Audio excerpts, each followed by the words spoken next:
नमस्कार मंडळी. आज आपण इथे हॉटेल स्टाईल राजमाची भाजी करणार आहोत. मसालेदार आणि चवीला अप्रतिम अशी ही होते.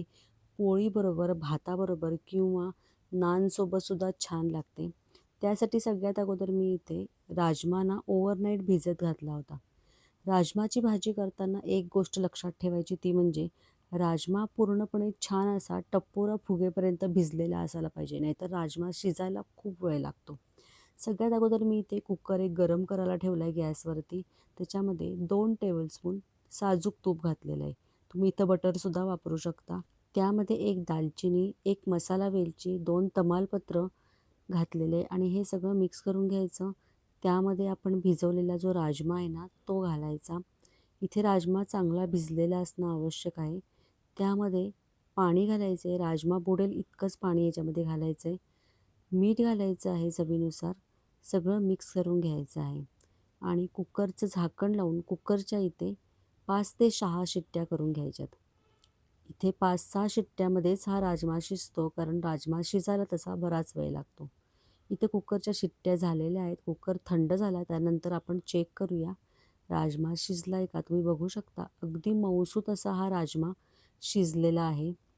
त्यानंतर इथे कढई एक गॅसवरती गरम करून घेतली. त्याच्यामध्ये परत मी इथे साजूक तूप वापरलेलं आहे 2 चमचे. तुम्ही इथे तुपाच्या ऐवजी तेल किंवा बटर वापरू शकता. त्यामध्ये 1 चमचा जिरे घातलेत, काळी मिरी घातलेली आहेत. त्यानंतर हिरव्या मिरच्या स्लाईस करून घातल्यात आणि त्याचबरोबर लसूण इथे बारीक चिरून घातलेला आहे आणि 2 मोठे कांदे बारीक चिरून याच्यामध्ये घातलेले आहेत.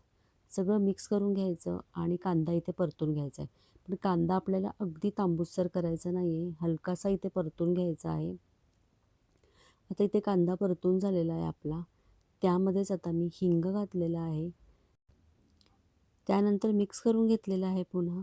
यामध्ये मी आता टोमॅटोची प्युरी घालणार आहे. मी 2 टोमॅटोची मिक्सरमधनं फाईन अशी पेस्ट करून घेतली आहे. हे बघा या प्रकारे. ती याच्यामध्ये घालायची आहे आणि ती मिक्स करून घ्यायची आहे. तुम्ही इथे टोमॅटो चिरूनसुद्धा घालू शकता. पण या प्रकारे पेस्ट करून घातली ना तर ग्रेव्हीला कलर पण छान येतो आणि ग्रेव्ही मस्त होते. त्यामध्येच अर्धा चमचा इथे हळद घातलेली आहे. 1 चमचा मी लाल तिखट घातलेलं आहे. तिखट आपल्या चवीनुसार तुम्ही इथे कमी जास्त करू शकता. पुन्हा हे सगळं मिक्स करून घ्यायचं आहे. आपण घातलेलं तिखट इथे करपू नये म्हणून थोडंसं मी इथे पाणी ॲड केलं. त्याच्यामुळे कुठलेही मसाले इथे करपत नाहीत. पुन्हा सगळं मिक्स करून घेतलेलं आहे आणि हे आता चांगलं शिजू द्यायचं आहे. आता एखाद मिनिटभर मी हे चांगलं शिजवून घेतलेलं आहे. तुम्ही बघू शकता आता कलर पण याचा चेंज झालेला आहे.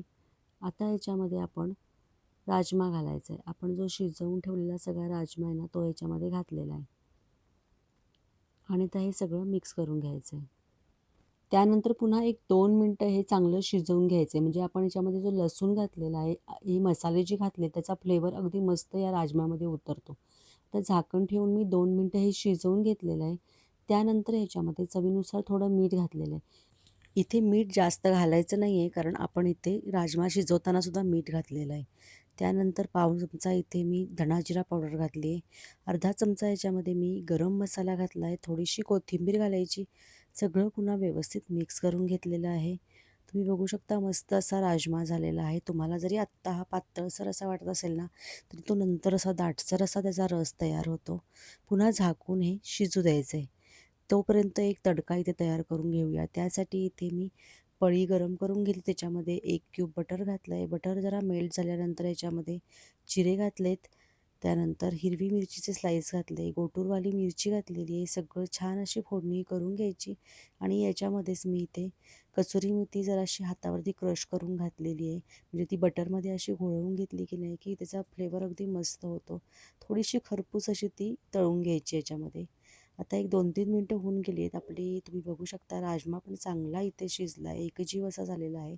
याच्यामध्येच आता मी इथे ही जी फोडणी आपण करून घेतली आहे ती ह्याच्यामध्ये सगळी घालायची आणि सगळी व्यवस्थित मिक्स करून घ्यायची. अगदी मस्त असा फ्लेवर येतो. या प्रकारे आपण बटरमध्ये जेव्हा कसुरी मेथी की नाही अशी फोडणीमध्ये घालतो ना, तेव्हा चव अप्रतिम अशी येते. वरतून पुन्हा बारीक चिरलेली कोथिंबीर घातलेली आहे.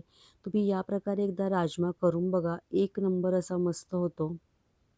मस्त आपले हॉटेल स्टाईल मसालेदार असा राजमा तयार झालेला आहे. पोळीबरोबर, भाताबरोबर, नानसोबत अप्रतिम लागतो. रेसिपी कशी वाटली नक्की कमेंट करून सांगा. आवडली तर लाईक करा, शेअर करा.